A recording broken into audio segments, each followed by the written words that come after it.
Welcome to Love's Retro Rumble, the show where we cover retro games, new games, and any other important gaming news. I'm Love, and each episode we explore the history of a retro game.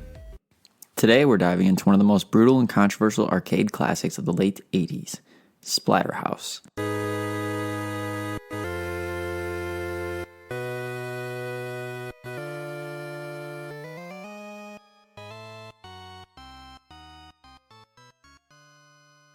A game that pushed the limits of violence in gaming long before the ESRB was even a thing, Splatterhouse combined horror movie aesthetics with fast-paced, side-scrolling beat-em-up action.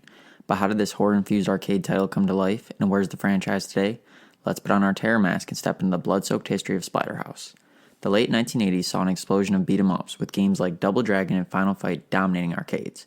While most of these games had street fighting or martial arts themes, Japanese developer Namco wanted to create something darker, more violent, and dripping with horror influences. That idea became Splatterhouse, a game heavily inspired by classic horror films like Friday the 13th, Evil Dead, and Hellraiser. Developed for arcades in 1988, the game followed Rick Taylor, a parapsychology student who, along with his girlfriend Jennifer, gets trapped inside the West Mansion, a haunted house filled with grotesque creatures. After being knocked unconscious, Rick awakens to find himself wearing a mysterious terror mask, an eerie, sentient mask that grants him superhuman strength. His goal? Fight his way through hordes of monstrous creatures, rescue Jennifer, and escape the mansion alive. Upon release, Splatterhouse immediately stood out for one reason: its extreme violence. Unlike other beat-em-ups of the time, which featured a cartoonish action, Splatterhouse was gory, gruesome, and brutal. Players could smash monsters into a bloody pulp using a variety of weapons, including a 2x4 plank, a shotgun, and meat cleavers. The dark, oppressive atmosphere and grotesque enemy designs made it one of the scariest arcade games of its time. Naturally, the game drew controversy. In North America, some arcade cabinets even carried a parental advisory warning, something rarely seen in games at the time. The terror mask's resemblance to Jason Voorhees' hockey mask from Friday the 13th also led to rumors of copyright concerns, though Namco avoided any legal trouble. Despite its controversy, Splatterhouse was a hit in arcades, leading to a home console port for the TurboGrafx 16 in 1990. However, to make it suitable to home audience, some of the gore and religious imagery were toned down. The game's popularity led to two sequels: Splatterhouse 2, released in 1992 on the Sega Genesis, a direct continuation with enhanced graphics, more weapons, and an even darker storyline, and Splatterhouse 3, released in 1993 on the Sega Genesis, introduced a non-linear level structure, more complex storytelling, and cinematic cutscenes, making it a fan favorite.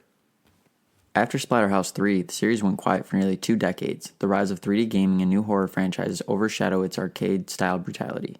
However, fans never forgot Splatterhouse, and its cult status only grew over time. Then, in 2010, Namco attempted to revive the series with a full 3D reboot of Splatterhouse for the PlayStation 3 and Xbox 360. While the game featured over-the-top gore and even included the original trilogy as unlockables, it received mixed reviews due to technical issues and repetitive gameplay. Unfortunately, it failed to revive the franchise, and Splatterhouse once again faded into obscurity. However, Splatterhouse's influence on horror gaming remains undeniable. Games like Resident Evil, Silent Hill, and Dead Space owe a lot to Splatterhouse's mix of action and grotesque horror. Even modern horror-inspired beat-em-ups like Carry On and Bloodborne showed traces of its DNA. Splatterhouse may not be as mainstream as other Namco classics, but its impact on horror gaming is unmistakable. With its blood-soaked action, creepy atmosphere, and cult following, it remains one of the most unforgettable beat-em-ups in gaming history. Do you remember the first time you played Splatterhouse? Or is it still in your backlog? Or is it going to be added? That's a wrap for this episode of Love's Retro Rumble. Thanks for tuning in. If you enjoyed the show, be sure to subscribe, leave a review, and share it with your fellow gamers. Got thoughts, memories, or favorite moments from today's topic? Hit us up on our social media. Until next time, keep playing, keep exploring, keep looking for secret areas, and stay retro.